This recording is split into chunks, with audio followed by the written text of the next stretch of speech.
이제 우리 마음에 정성을 모두와서 사순절 넷째 주일 하나님 앞에 예배하겠습니다. 여호와여, 내가 만민 중에서 주께 감사하고 문나라 중에서 주를 찬양하오리니 주의 인자하심이 하늘보다 높으시며 주의 진실은 궁창에까지 이르나이다.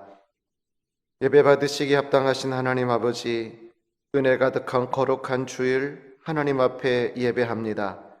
코로나로 인해서 전 성도가 함께 예배당에 모여 예배할 수는 없지만 우리는 각 처소에서 오직 성부와 성자와 성령의 성삼일체 하나님만을 예배하오니 우리 예배를 받아 주시옵소서. 피곤한 인생의 길을 걸어가는 우리들입니다. 이 예배를 통해 위로와 힘을 얻게 하시고 모든 예배의 처소마다 가정마다 영혼들마다 예배하신 주의 큰 은혜와 복을 내려 주시옵소서. 예수님의 이름으로 기도하옵나이다. 아멘. 이제 우리 다 같이 함께 찬송가 67장으로 하나님을 찬양하겠습니다.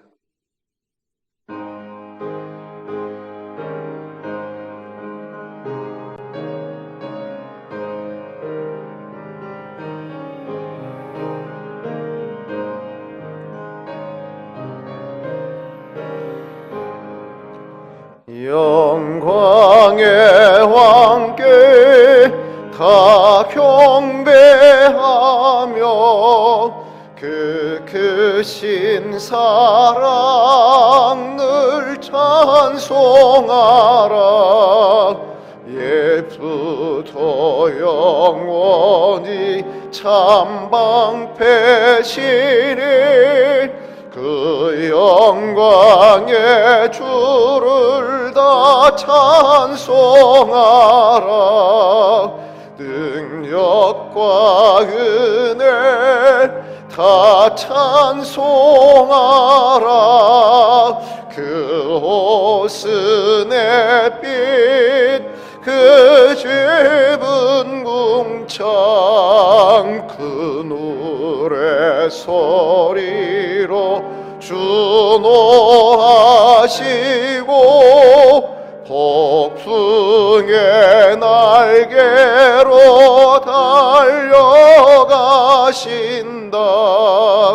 저 아름답고 놀라운 일이 가득한 이 땅 다 주의 조화 그 힘찬 명령에 터 잡히나니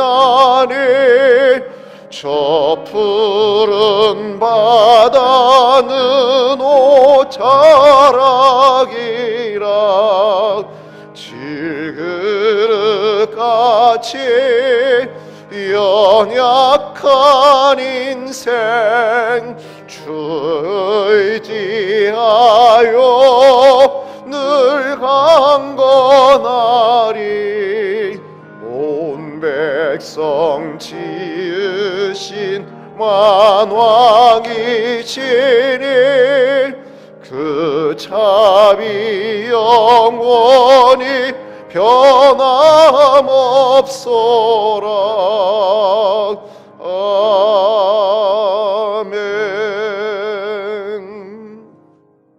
이제 우리 함께 다시 참회의 기도를 하나님께 드리겠습니다. 지난 한 주간에 살면서 고백하지 못한 우리의 죄와 연약함, 허물이 있으면, 우리의 실수가 있으면 하나님 앞에 다 고백하십시다. 사랑하지 못한 거, 용서하지 못한 거, 마음에 분낸 거, 주님의 의를 이루지 못한 거, 나누지 못하고 베푸지 못한 거, 내 욕심을 추구한 거, 우리와 함께 이 시간 다 주님 앞에 고백하겠습니다.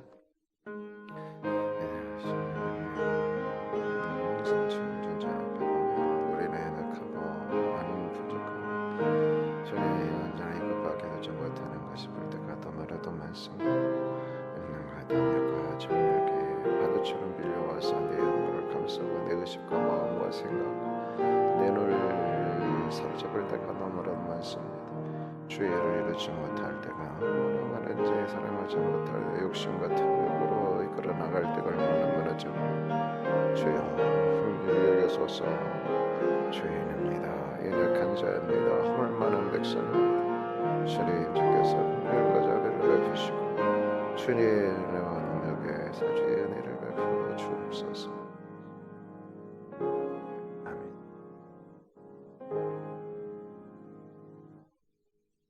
여기 우리를 향한 하나님의 사주의 선포의 말씀입니다.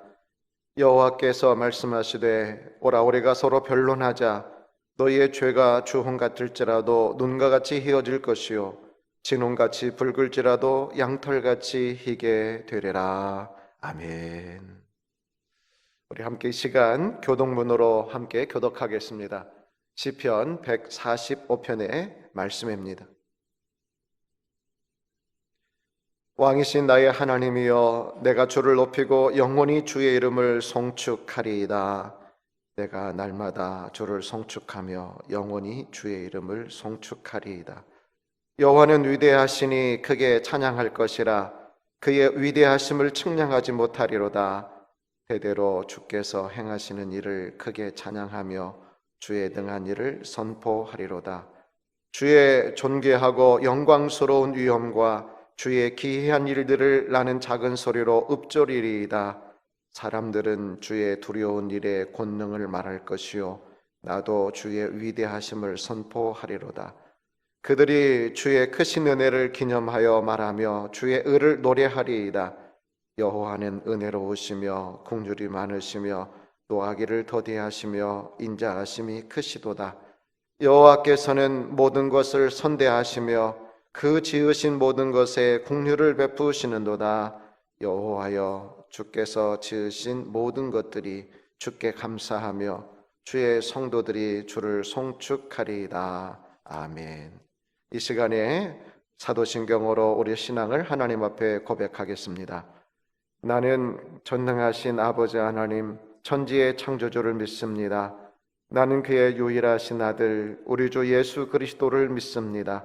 그는 성령으로 잉태되어 동정녀 마리아에게서 나시고 본디오 빌라도에게 고난을 받아 십자가에 못 박혀 죽으시고 장사된 지 사흘 만에 죽은 자 가운데서 다시 살아나셨으며 하늘에 오르시어 전능하신 아버지 하나님 우편에 앉아 계시다가 거기로부터 살아있는 자와 죽은 자를 심판하러 오십니다. 나는 성령을 믿으며 거룩한 공교회와 성도의 교제와 죄를 용서받는 것과 몸의 부활과 영생을 믿습니다. 아멘. 이 시간 우리 찬송가 263장으로 찬양하겠습니다.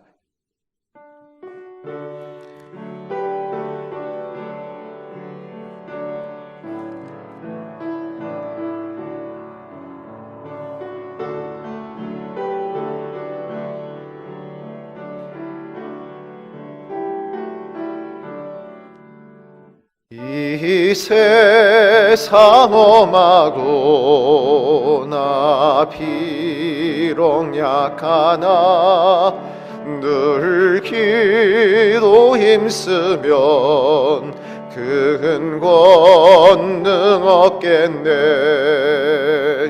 주의 은혜로 대속받아서 피와 같이 붉은 죄 눈같이 희겠네. 주님의 권능은 한없이 크오니 돌 같은 내 마음 건너겨 주소서. 주의 은혜로 대속받아서 피와 같이 붉은 죄 눈같이 희겠네. 내 마음이 약하여 늘 넘어지오니 주 예수 힘주사 굳세게 하소서. 주의 은혜로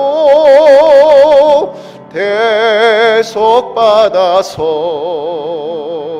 피와 같이 붉은 죄 눈같이 이겠네. 죄 사함 받은 후 새 사람 되어서 주 앞에 서는 날 늘 찬송하겠네. 주의 은혜로 대속받아서 피와 같이 붉은 죄 눈같이 이겠네. 아멘.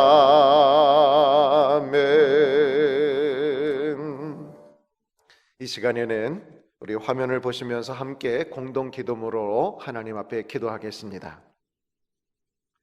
살아계신 하나님 아버지, 거룩한 주일 예배하는 이 시간 무공의 성도들이 마음 모아 기도합니다. 지난주에도 은혜와 사랑으로 지켜주시고 동행해 주심에 감사드립니다.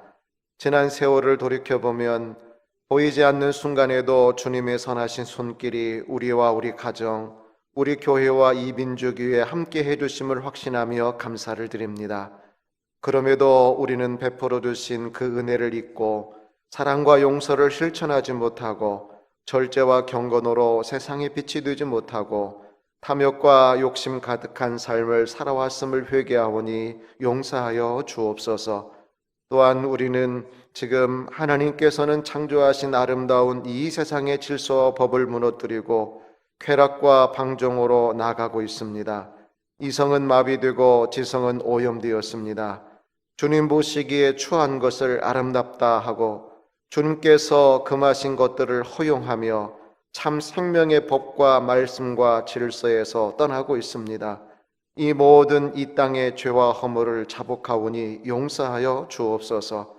긍휼에 풍성하신 하나님, 지금은 지구촌 전체가 코로나 바이러스로 말미암아 고통하고 있습니다.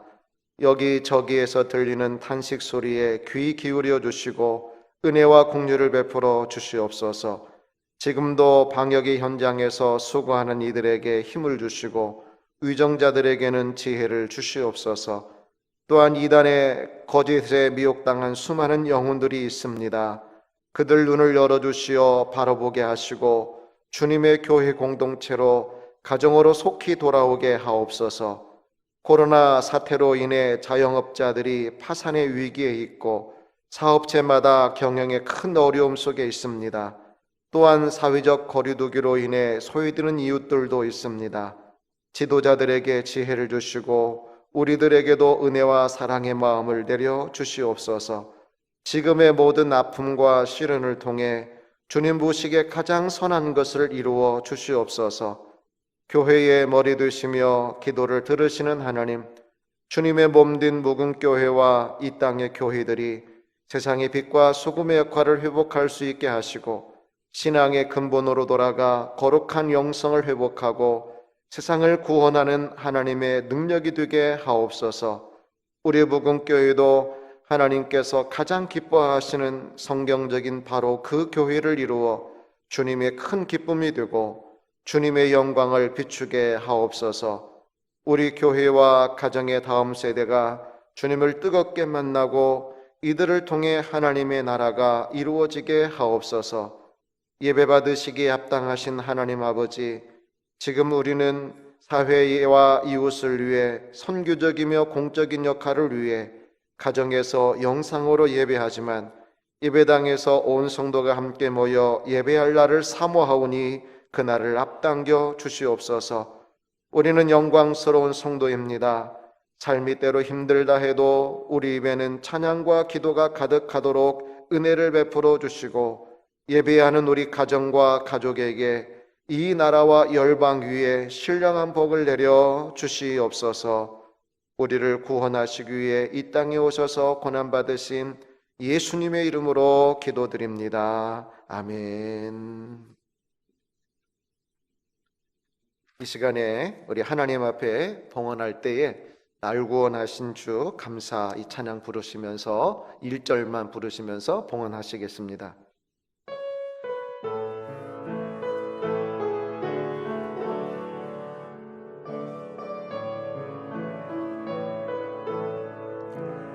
날 구원하신 주 감사, 모든 것 주심 감사, 지난 추억이 내 감사, 주 내 곁에 계시네.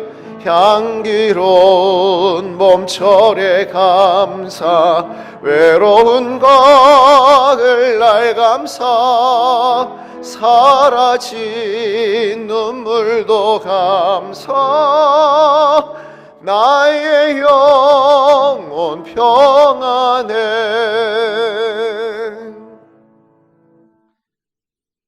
생명과 복의 근원 되신 살아계신 하나님, 거룩한 주의 아침 예배하는 이 시간, 우리 마음의 정성을 모두와 하나님의 존전 앞에 예물을 봉헌합니다.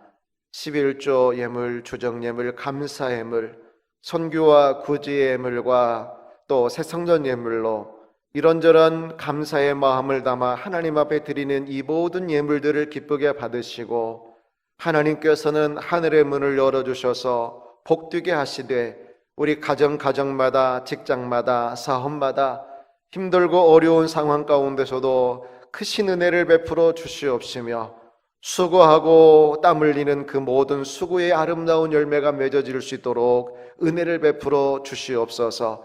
가정의 자녀를 키우고 부모님을 양육하며 이 세상의 삶을 살아가는 데 필요한, 소용되는 대로 필요한 모든 비용들과 또 재물들도 허락하여 주시고, 가정마다 하나님의 웃음의 기쁨 소식들, 아름다운 소리의 사귐과 사랑이 가득한 가정들이 이루어지게 하여 주시옵소서. 지금도 예배하는 초소 위에 우리 하나님의 성령의 영으로 임재해 주시옵시고, 마음의 염려, 근심, 걱정 다 떠나가게 하시며, 부부간에, 부모와 자식간에, 형제간에 아름다운 우애와 사랑이 회복되는 귀한 예배가 되게 하여 주시옵소서. 가정들 어둠이 다 떠나가게 하여 주시옵소서. 주님, 모든 기도의 제목들이 응답되게 하여 주시옵소서.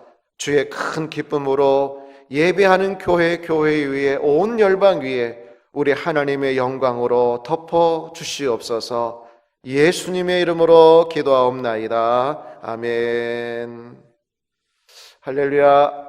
여러분, 이렇게 여러분에게 영상으로 드립니다. 오늘 일부 수고하시는 우리 반주자, 또 우리 방송실, 우리 간사, 우리 선생님, 예, 감사하고, 또 이제 2부, 3부에 각 처소에서, 가정에서 예배드리는 여러분에게 그리스도의 이름으로 문안 인사 드립니다. 지난 한 주간도 어떻게 여러분 잘 지내셨죠? 이 시간 우리 가족끼리 모여 있을 텐데 우리 서로 사랑의 고백을 좀 나눌까요? 여보 사랑해, 또 사랑한다 아들아, 사랑한다 딸들아, 우리 서로 우리 당신을 사랑합니다. 우리 한번 인사하겠습니다. 사랑합니다. 사랑합니다. 당신은 소중한 사람. 행복이 어디 있어요?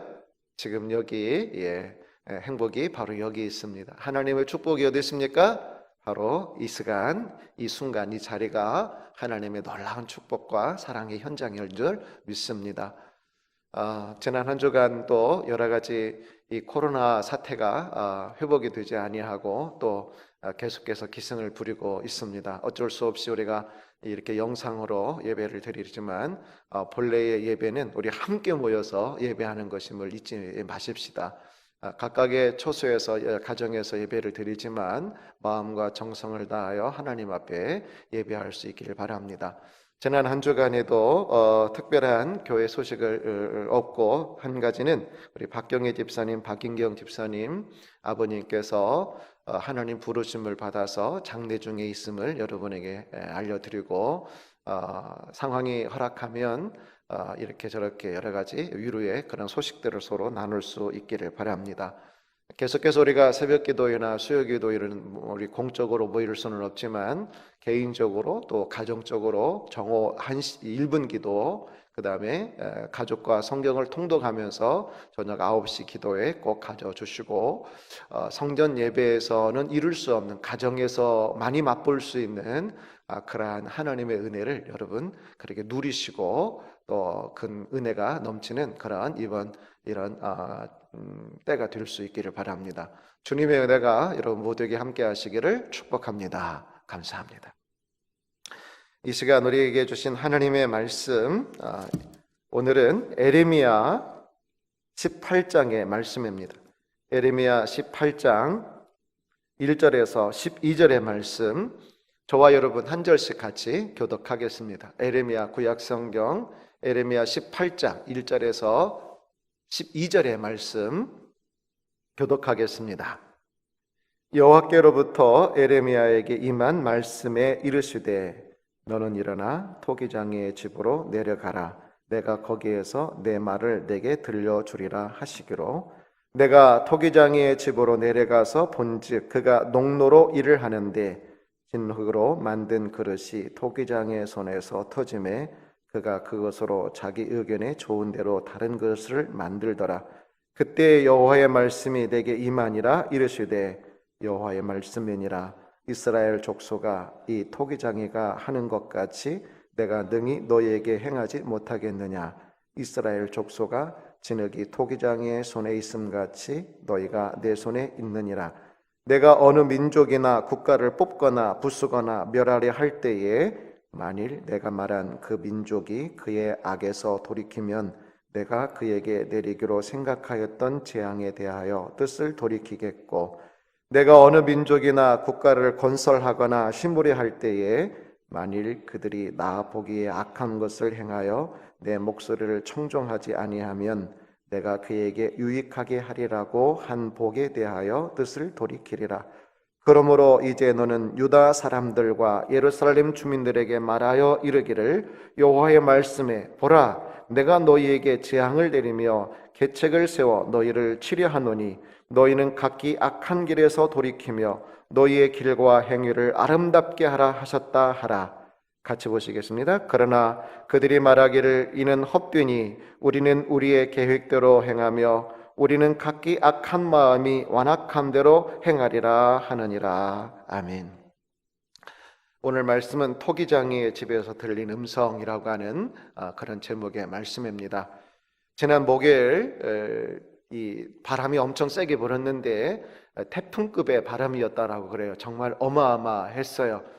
여러 가지 그런 뉴스를 듣다 보니까 공사장의 외부 구조물이 그 엄청난 그 바람에 그만 쓰러져서 피해를 입혔다라고 하는 그런 소식을 제가 들었습니다. 아무리 돌풍이 불어온다 하더라도 무너지지 말아야 될 것은 무너지지 말아야 되죠. 쓰러지면 안 되고 또 피해를 입히면 안 됩니다. 그러나 어떤 것은 무너져야 할 것은 무너져야 된다라고 하는 것입니다. 파괴되어야 할 것은 파괴해 버려야 되는 거예요. 무너진다라고 하는 것이 꼭 나쁜 것은 아니에요. 파괴된다라고 하는 것이 꼭 나쁜 것은 아니다라고 하는 것입니다. 여러분도 아시겠지만 교회 앞에 중국 식당, 중식당이 있었는데 어느 날 천막을 치고 가림막을 하더만 그 안쪽에서 공사하는 소리가 요란하게 들렸어요. 그리고 시간이 좀 지나서 가림막이 철거되었을 때 전혀 새로운 건물이 나타나는 것을 보았습니다. 우리 몸에는 수많은 건강한 사람이라 할지라도 수많은 암세포가 생겨났다가 또 사라지곤 한다라고 그렇게 이야기를 하죠. 여러분, 암세포들은 파괴되어야 해요. 뿌리를 뽑아버려야 돼요.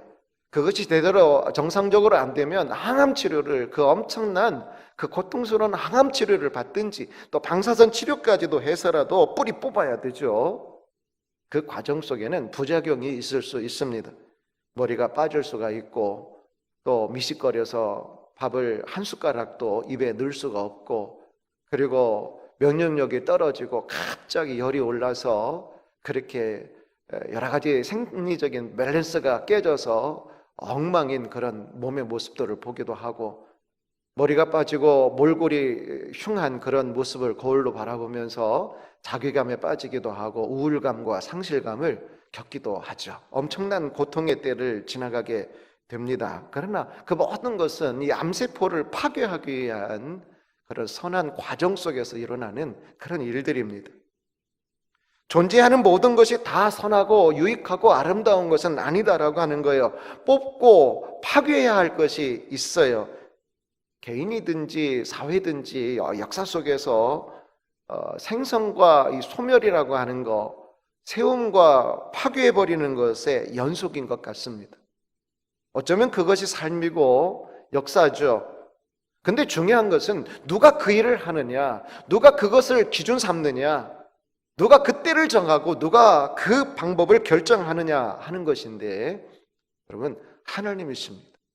성경에 보면 하나님께서 이 모든 것을 행하신다라고, 우리의 알파와 오메가가 되신다라고, 시작과 마침이 되신다라고, 하나님께서 시작하게 하시고 또 하나님께서 마치게 하신다라고 말씀하고 있어요. 여러분, 하나님을 어떻게 생각하십니까? 하나님은 사랑의 하나님이시니까 창조하시고 보존해 주시고 지켜 주시고 보호해 주시고, 물론 맞습니다. 그런데 하나님은 또한 어떤 분이신지 아십니까? 하나님은 뽑으시는 분이세요. 하나님은 제거해 버리시는 분이세요.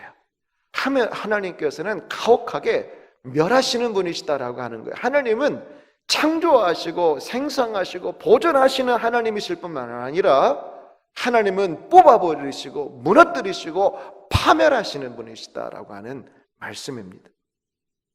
오늘 성경에 보면 하나님께서 선지자 에레미야를 부르신 다음에 그에게 내가 너에게 할 말이 있으니까 토기장의 집으로 내려가라 이렇게 말씀을 하셨어요.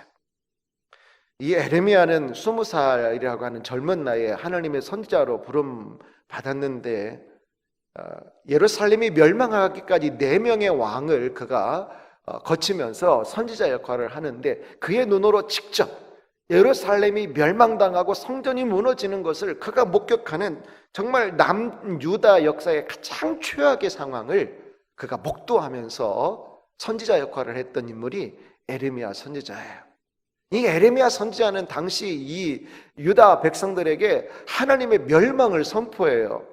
하나님의 심판을 선포해요. 그러니까 유다 이 동족들이 이 에레미야를 싫어하는 거예요. 반역자로 여기는 거예요.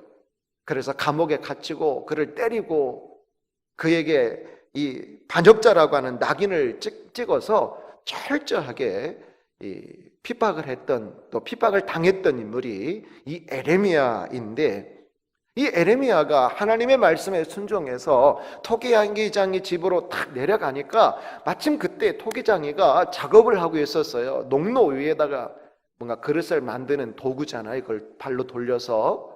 그리고 그 농로 위에 진흙을 놓고 작업을 하고 있었는데, 처음에는 잘 작업이 시작이 되었는데 아마 이 토기장이 뜻대로 뭐가 안 된 것 같아요. 한쪽이 터져버린 거예요. 그러니까 그걸 다시금 이렇게 뭉겨 가지고 완전히 다른 것으로 만드는 것을 물끄러미 이 에레미야가 바라보고 있었어요. 바로 그때 하나님께서 드디어 에레미야에게 말씀하신 것이 6절 이하의 말씀인데, 우리 한번 6절 말씀 다 같이 읽어볼까요?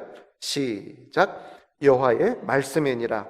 이스라엘 족속아, 이 토기장이가 하는 것 같이 내가 능히 너희에게 행하지 못하겠느냐?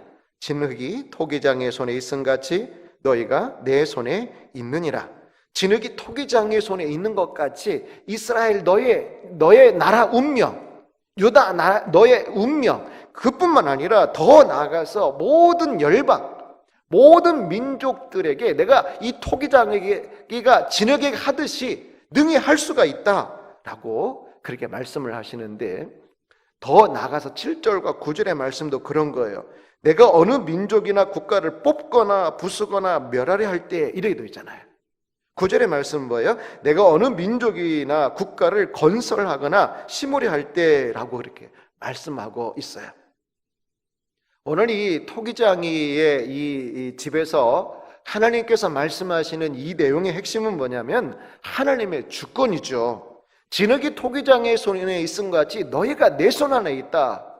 너의 개인의 인생뿐만 아니라 이 유다의 모든 미래가, 그리고 한 나라뿐만 아니라 열방의 모든 민족, 모든 시대, 모든 민족, 모든 국가가 다 하나님 손 안에 있다라고 하는 말씀입니다. 하나님은 유대만의 하나님이 아니고 유대 민족의 그 민족만이 섬기는 그런 하나님이 아니다라고 하는데, 하나님은 창조주요, 오늘도 온 세상 역사를 주관하시는 하나님이시다라고 하는 하나님의 역사의 주권자 되심을 오늘 이 말씀은 우리에게 이야기하고 있습니다. 다윗도 그가 고백을 하죠.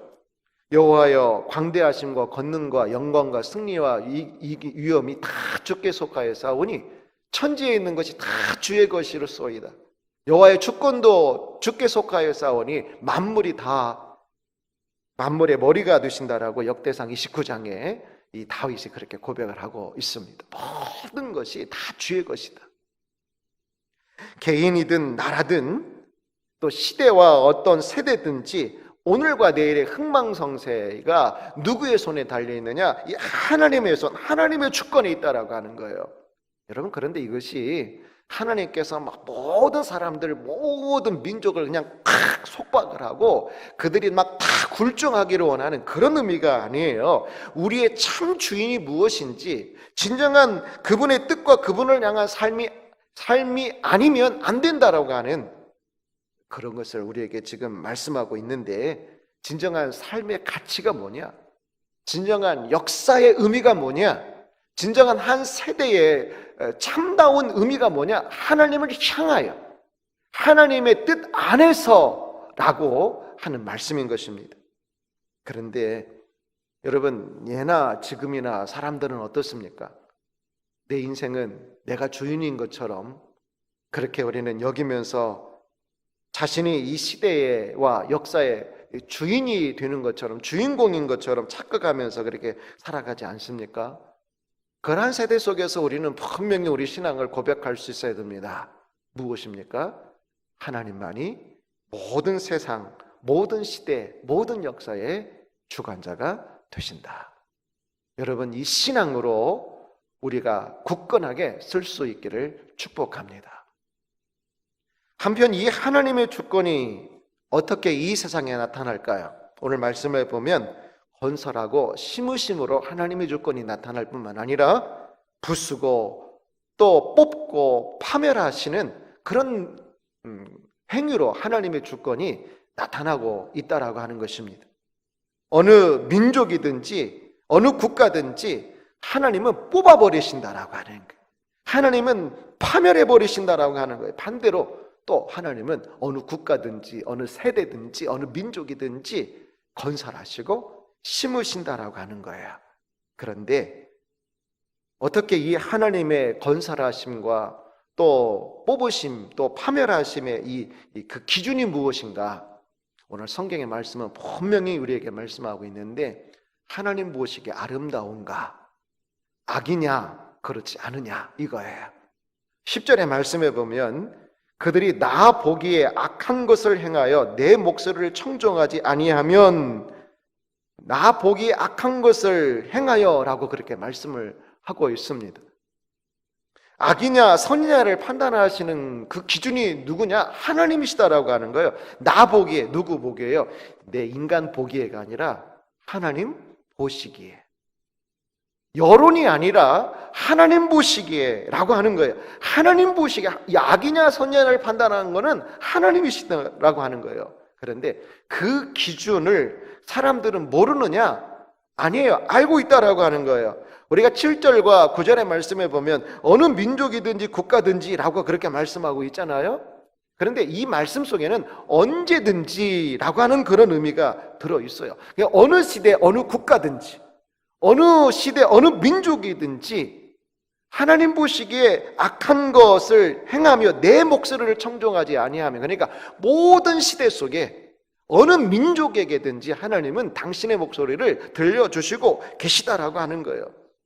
그런데 그들이 하나님께 청종하여서 악에서 돌이키시면 하나님께서 부수시려고 뽑으시려고 하는 것을 돌이키겠지만, 반대로 아무리 이스라엘이라 할지라도 어느 국가든지 어느 시대든지 악에서 돌이키지 아니하면, 하나님 보시기에 선한 열매를 맺지 아니하면, 하나님 보시기에 아름다움이 되지 아니하면 언제든지 뽑아버리고 부숴버리고 또 파멸해 버리시겠다라고 하나님 말씀하시는 것입니다.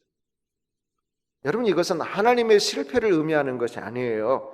하나님께서 우리에게 은혜를 주시고 기회를 주시고 여건들을 허락해 주셨음에도 불구하고 사람들이, 어느 시대가, 어느 공동체가, 어느 국가가 의롭지 못한 거예요. 하나님 보시기에 아름답지 못한 거예요. 그때 바로 그런 실패를 이야기하는 거죠. 하나님의 실패가 아니라 인간의 실패를 이야기하는 거예요. 인간의 잘못을 이야기하는 것입니다. 하나님은 세우시고 보존하시는 분이시지만 뽑으시는 분이시고 또 파멸해버리시는 분이신데, 언제든지 누구에게든지 또 그 무엇이든지 그리 하신다라고 하는 것입니다. 하나님으로부터 말미암지 않은 것들, 또 인간의 선한 본성으로부터 말미암지 않은 것들, 처음에는 선하고 아름다웠지만 가다가 변질되어서 오히려 하나님 보시기에 역겨움이 되는 것들은 하나님이 언제든지 뽑아버리시고 제거해버리시고 파멸해버리신다라고 하는 말씀입니다. 하나님은 성경의 역사를 보면 노아 시대를 홍수로 완전히 쓸어버리시잖아요. 그 시대의 문화와 그 시대의 문명이 악이었어요. 그들의 지식과 그들의 지성이 악으로만 달려가요. 생각하는 것마다 악인 거예요. 그들이 창조해내는 것마다 악인 거예요. 그들의 결과물이 악인 거예요. 그들이 생각하고 판단하는 것마다 악을 도모하고 하나님 보시기에 역겨움이 되는 것이었어요. 그때의 상황을 성경은 뭐라고 말씀합니까? 창세기 6장에 보면 사람의 죄악이 세상에 가득함과 그의 마음으로 생각하는 모든 계획이 항상 악할 뿐임을 보시고, 그래서 하나님이 한탄하시는 시대였어요. 그들의 문화를 한탄하시고 그들의 지성을 한탄하시고 그들의 삶을 하나님이 한탄하신 거예요. 도대체 생각이 있는지 없는지 그렇게 살아가는 그들의 모습을 바라보면서 하나님 보시기에 악한 것을 선하다 그러고 그것이 의인 것처럼 살아가고 그렇게 살아가는 것이 그냥 아무렇지도 않은 그런 시대를 하나님께서 쓸어버리신 것입니다. 하나님은 또한 창세기 11장에 오면 인간들의 언어를 완전히 흩어버리시잖아요. 혼잡게 하시지 않습니까? 그들의 모임을 흩어버리셨어요. 공동체를 흩어버리셨어요. 모이면 모일수록 교만해지는 거예요. 그들의 지성과 그들의 능력과 그들의 지혜가 점점 모이면 모일수록 교만해져서 이루게 되는 그 바벨탑에서 하나님은 그 모든 것들을 무너뜨리지 않습니까? 하나님은 하나님을 대적하는 우상 가득한 애굽을 10가지 재앙으로 무너뜨리십니다. 그들이 자랑하는 전차 부대를 하나님께서는 홍해 바닷가에서 그냥 완전히 수장시켜 버리십니다. 그렇게 놀라운 기적과 이적으로 구원받은 히브리 백성이었지만 하나님을 믿지 못했어요. 잠깐은 하나님을 믿었다가 조금만 불편하면, 조금만 상황이 어려우면 하나님이 안 보이고 상황만 바라보는 거예요. 환경만 바라보면서 늘 불평과 불만으로 쏟아내는 이 출애굽 이 히브리 이스라엘 백성들을 향하여서 하나님이 광야에서 여러분 하나님의 백성이셨지만 쓸어버리십니다. 그때 하나님이 너무 답답한 심정을 민수기 14장에서 이렇게 말씀하십니다. 이 백성이 어느 때까지 나를 멸시하겠느냐? 내가 그들 중에 많은 이적을 행하였으나 어느 때까지 나를 믿지 않겠느냐? 내가 전염병으로 그들을 쳐서 멸하고 내게 그들보다 크고 강한 나라를 이루게 하리라. 이들이 어떻게 되었습니까? 애굽에서 나왔던 하나님의 홍해의 기적을 보고 10가지 재앙을 보고 홍해가 갈라지는 놀라운 기적을 보았던 그들은 결국은 가나안 땅, 약속의 땅으로 들어가지 못하고 하나님께서 광야에서 다 죽도록 그렇게 하나님이 시간을 끌어가십니다. 각자 자기의 소견이 옳다라고 그렇게 여기면서 살아가던 사사시대 여러분 우리가 알고 있잖아요. 또 그 이후에 열왕의 시대를 여러분 보십시오. 끊임없이 악을 행하고 하나님께서 멸하신, 폐위시켜버리세요. 아무리 왕이지만 폐위시켜버리세요. 하나님이 심판하셔요. 결국은 북이스라엘은 아수르에 멸망당하고 남쪽 유다는 이 바벨론에 완전히 예루살렘도 그렇고 성전도 그렇고 다 무너져 버려 맙니다. 내 삶이 무너지고 파괴되는 것이 여러분 꼭 나쁜 것이 아니고, 어느 한 시대가 파괴되고 어느 한 문명이 파괴되는 것이 여러분 그게 꼭 나쁜 것은 아니에요. 하나님께서 무너뜨릴 때는 무너져야 돼요. 하나님께서 파괴해 버리실 때는 파괴해 버려야 돼요. 파괴되고 무너져 버려야만 되는 것이 있어요. 존재하는 모든 것이 다 선한 것이고 존재하는 모든 것이 다 아름다운 것은 아니에요. 어떤 것은 없어져야 돼요. 어떤 것은 무너져야 돼요. 오히려 그것이 복이에요. 오히려 그것이 하나님의 사랑이요, 그것이 하나님의 은혜일 수 있습니다. 여러분, 우리는 탕자 이야기 알고 있어요. 둘째 아들 있잖아요. 아버지에게서 자기 유산의 몫을 배은망덕하죠. 받아가지고 그냥 먼 길로 떠나가는데 아버지에게서 벗어나고 싶었어요. 아버지에게서 벗어난 인생을 꿈꾸었어요. 자신만의 인생이죠. 그러나 그것은 결국은 하나님 밖에서 맛보는 인생, 하나님 밖에서 이루고자 하는 성공을 지향하고 하나님 밖으로 계획을 세워 나간 거 아니겠습니까?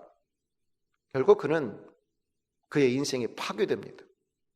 그의 계획도 무너지고 그의 젊음도 완전히 무너져 버리게 되죠. 자기가 자랑하고 자기가 소망하던 모든 꿈들이 자기가 의지할 만한 아무것도 없는 그런 상태로 그가 완전히 철저하게 무너지게 되고 그렇습니다. 그런데 여러분, 그것이 잘 된 거예요. 사실은 탕자의 둘째 아들에게 있어서는 그것이 잘 된 것이다라고 하는 거예요. 그런 것들이 무너져야만 됐어요. 그것이 오히려 그에게는 복이 되고 만 것이에요. 실패해야 좋은 것이 있어요. 성공하지 말아야 복이 되는 것이 있다라고 하는 거예요. 그 무너짐을 통하여 그는 아버지를 회복하고 하나님을 회복하고 아버지 품 안으로 돌아오지 않습니까? 유다의 므낫세 왕이라고 하는 인물 여러분 아실 겁니다. 그는 왕으로 올라와가지고는, 왕이 되어가지고는 아마 하나님 보시기에 쓰레기와 같은 왕국을 그가 이루어 나갑니다. 우상을 숭배하고 이방의 문화와 가치관들이 너무 좋은 것처럼 다 받아들이고, 하나님께서는 선지자를 보내가지고 스스로 무너뜨려야 될 것은 무너뜨리게 기회를 주셨어요. 근데 안 들어요. 하나님의 말씀을 안 들어요. 스스로 기회를 주셨지만 버릴 건 버리고 뽑을 건 뽑고 또 무너뜨릴 거는 스스로 무너뜨릴 기회를 하나님께서 선지자를 통해서 말씀해 주셨지만 듣지 않으니까 결국은 아수르가 침입을 해서 어떻게 됩니까? 아수르에게 포로가 되어서 왕이 끌려가게 돼요. 모든 것이 무너지게 되죠. 하나님께서 하신 거예요.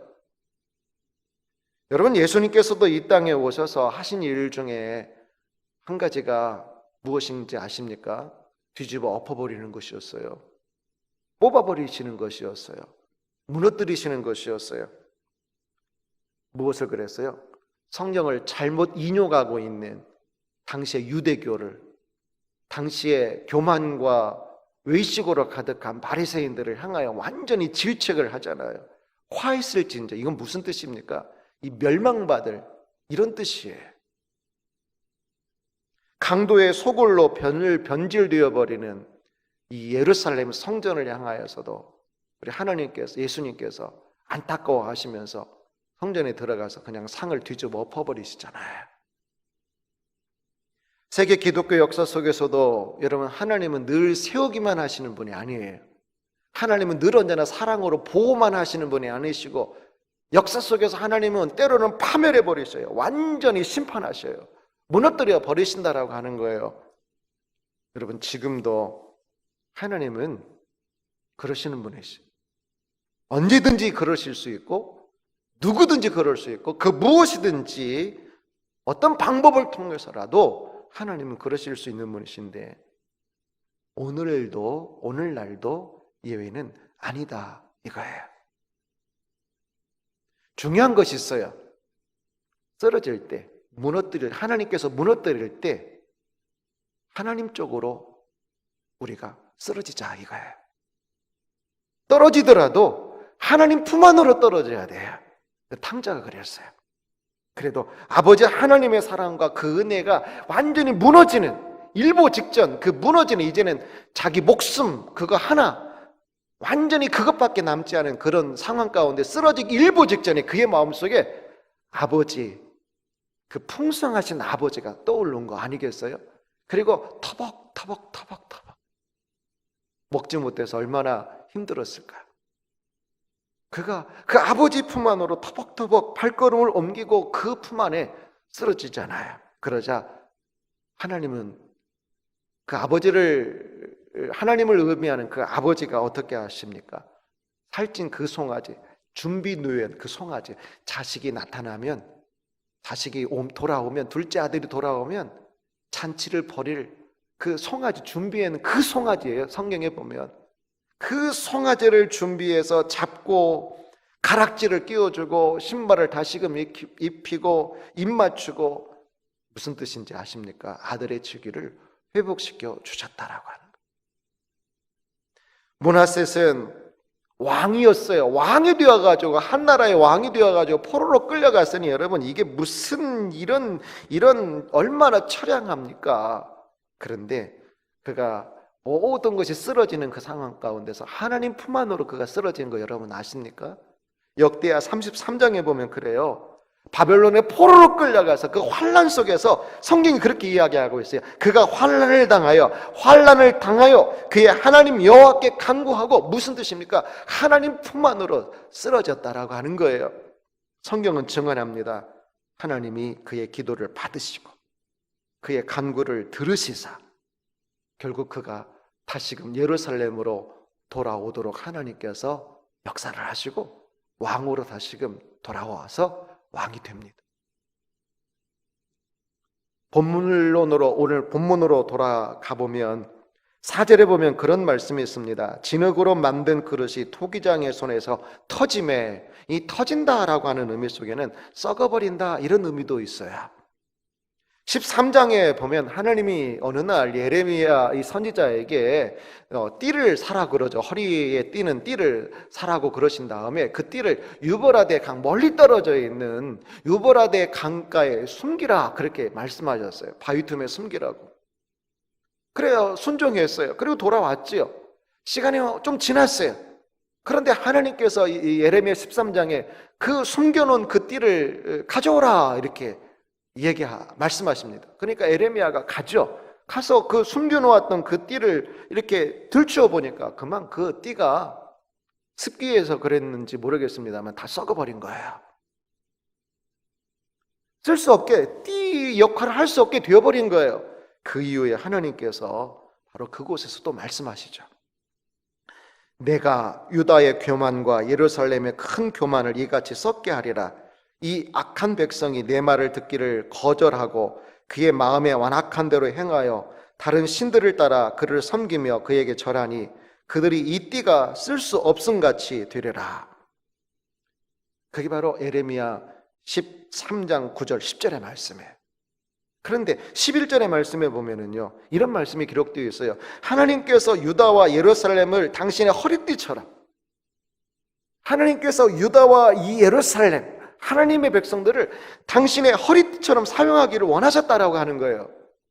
그런데 이렇게 말씀합니다. 하나님의 이름과 명예와 영광이 되게 하려 하였으나, 하나님께서 영광의 허리띠로, 하나님의 명예의 허리띠로 하나님의 백성들을 그렇게 사용하고자 했지만 썩어버렸다. 그들이 듣지 아니했다. 불순종했다. 마음이 완악했다. 우상을 숭배했다. 하나님께서 그렇게 말씀하십니다. 하나님께서 당신의 허리띠처럼 오늘날 사용하고자 하는 그것은 무엇일까? 당연하죠. 하나님 백성이죠. 목회자들이고 교회요, 성도들이죠. 그런데 썩어서 쓸 수 없게 될 수 있어요. 그건 무엇입니까? 교만, 하나님의 말씀을 듣지 않고 거절하고 거부하고 불순종하고 완악하고 하나님을 섬긴다 하지만 사실은 다른 것을 섬기는 우상 숭배에 있을 수 있습니다. 이러한 결과로 인해서 하나님께서 예루살렘을 파괴해 버리시고 예루살렘 성전을 무너뜨려 버리시죠. 성전 무너져 버렸어요. 그냥 예배가 폐해져 버렸어요. 제사장들이 포로로 잡혀가게 되었어요. 그들은 하나님을 의지하지 않았거든요. 자신의 귀에 원하는 소리는 듣지만 자신의 귀에 거북스러운 말씀은 듣지 않았거든요. 거부해 버렸거든요. 신앙생활을 하긴 하지만 여전히 자기가 자기의 주인이 되어서 그렇게 살아갔던 거예요. 하나님의 말씀을 듣지 않았던 거예요. 하나님을 그냥 시종으로 여긴 거예요. 우리 안에는 하나님으로부터 말미암지 않은 것, 하나님으로부터 오지 않은 것들이 많이 있을 수 있습니다. 선하고 아름다운 본성이 아닌 것들이 너무 많습니다. 우리 안에서도 이 시대와 사람들 마음 안에서 오늘날 구약의 예루살렘 성전이라고 이야기할 수 있는 교회와 성도와 목회자들 안에서도 변질되어 버린 하나님 보시기에 역겨운 것들이 세워지고 있을 수 있습니다. 하나님은 어느 시대든지 그 무엇이든지 그 어떤 과정을 통해서든지 하나님은 파괴해 버리시고 뽑아 버리시고 무너뜨려 버리시는 분이시다라고 하는 거예요. 성전도 사실 우리가 볼 때는 그렇지만 그렇습니다. 목회자도 마찬가지, 교회도 마찬가지, 예배, 심지어 예배마저도 예외가 아닌 거예요. 이번 코로나 사태로 인해서 하나님께서 세우시는 것이 있을 뿐만 아니라 하나님께서 뽑으시고 무너뜨리시고 파괴하시는 것이 있다라고 저는 확신합니다. 그러나 그것은 사랑의 파괴하심이고 사랑의 무너뜨리심이다라고 저는 생각합니다. 이 과정 중에 여러분 진통이 있을 수 있죠. 항암치료 중에 부작용이 체질에 따라서 생길 수 있기 때문에 부작용이 일어날 수 있고 고통이 있을 수 있습니다.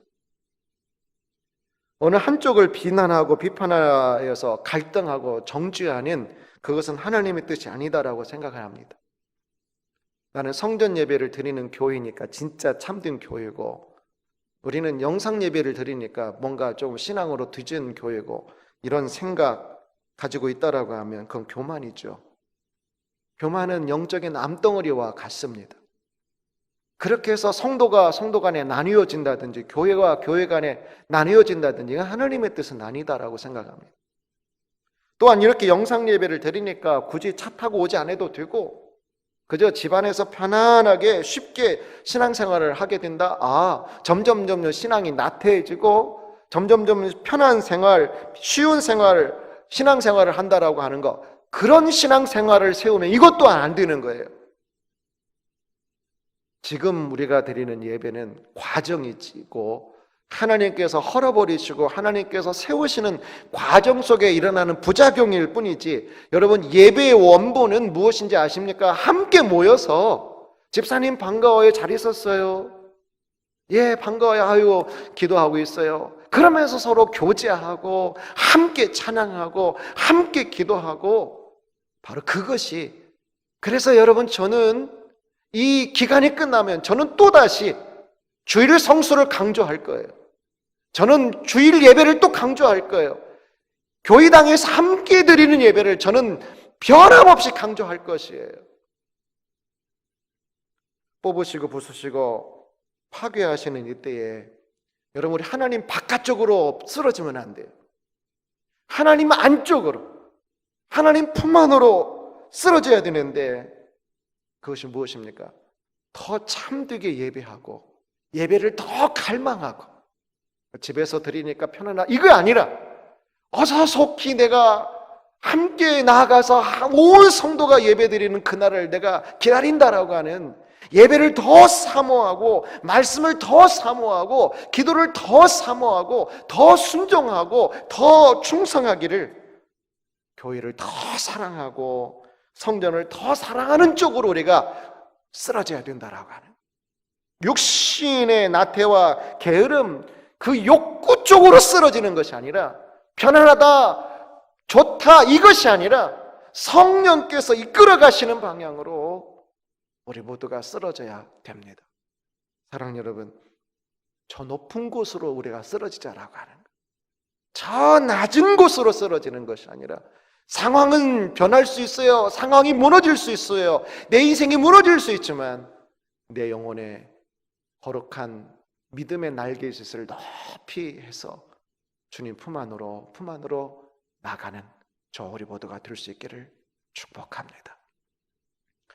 살아계신 하나님 아버지, 우리가 하나님을 잘못 오해하지 않도록 하나님은 창조하시고 보존하시고 지켜주시는 분이시지만 그러나 하나님은 언제든지 그 누구든지 그 무엇이든지 아무리 성전이요 교회요 예배라 목회자라 할지라도 그 어떤 성도라 할지라도 하나님은 뽑으실 수 있고 무너뜨리시고 파멸하실 수 있는 하나님이심을 우리가 기억하게 해주시고 우리 안에서 하나님으로부터 말미암지 않는 인간의 참 아름다운 본성으로부터 말미암지 않은 처음에는 아름다웠지만 변질되어 버린 그러한 것들이 우리 안에 있으면 하나님 언제나 그것을 뽑아내는, 그래서 하나님께서 이 시대를 통하여 우리를 쓰러뜨리시고 무너뜨리시고 파멸하실 때 그러나 우리는 또한 하나님 품 안으로 쓰러지고 예배 쪽으로 더 하나님을 사모하는 쪽으로 성령에 이끌리는 쪽으로 쓰러질 수 있도록 우리에게 은혜를 베풀어 주시옵소서. 가정마다 초소마다 드리는 예배 위에 우리 하나님께서 복과 은혜를 베풀어 주시고 어떤 교회는 예배당이 모여서 예배할 것이고 또 어떤 교회들은 영상으로 예배할 텐데 하나님 아버지, 우리의 신앙의 본질을 향하여 우리가 한결같이 함께 나가는 이 땅의 교회들 되게 하여 주시옵소서. 예수님의 이름으로 기도하옵나이다. 아멘. 이 시간에 우리 마지막 찬송가 491장 찬양하심으로 제가 축도함으로 오늘 예배를 마치겠습니다.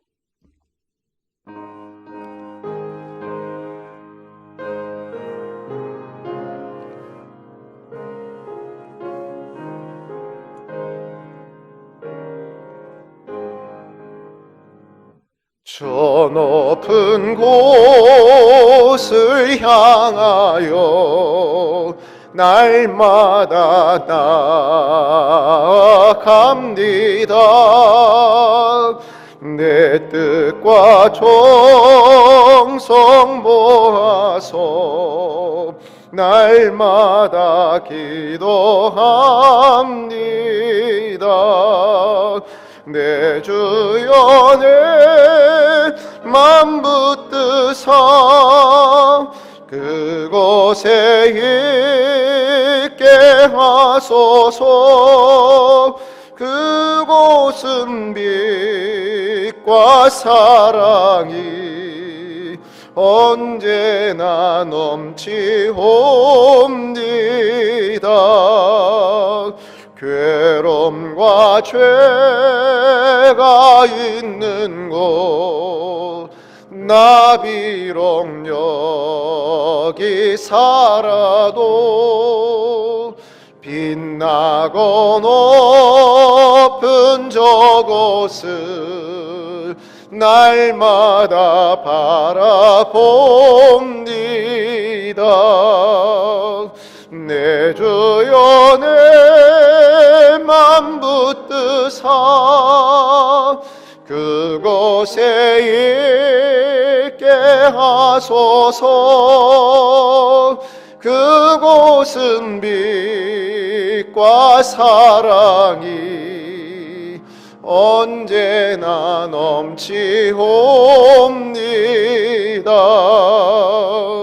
의심의 안개 거치고 근심의 구름 없는 곳, 기쁘고 참된 평화가 거기만 있사옵니다. 내 주여 내 맘 붙드사 그곳에 있게 하소서. 그곳은 빛과 사랑이 언제나 넘치옵니다. 험하고 높은 이 길을 싸우며 나아갑니다. 다시금 기도하오니 내 주여 인도하소서. 내 주여 내 맘 붙드사 그곳에 있게 하소서. 그곳은 빛과 사랑이 언제나 넘치옵니다. 내 주를 따라 올라가 저 높은 곳에 우뚝 서 영원한 복락 누리며 즐거운 노래 부르리. 내 주여 내 맘 붙드사 그곳에 있게 하소서. 그곳은 빛과 사랑이 언제나 넘치옵니다.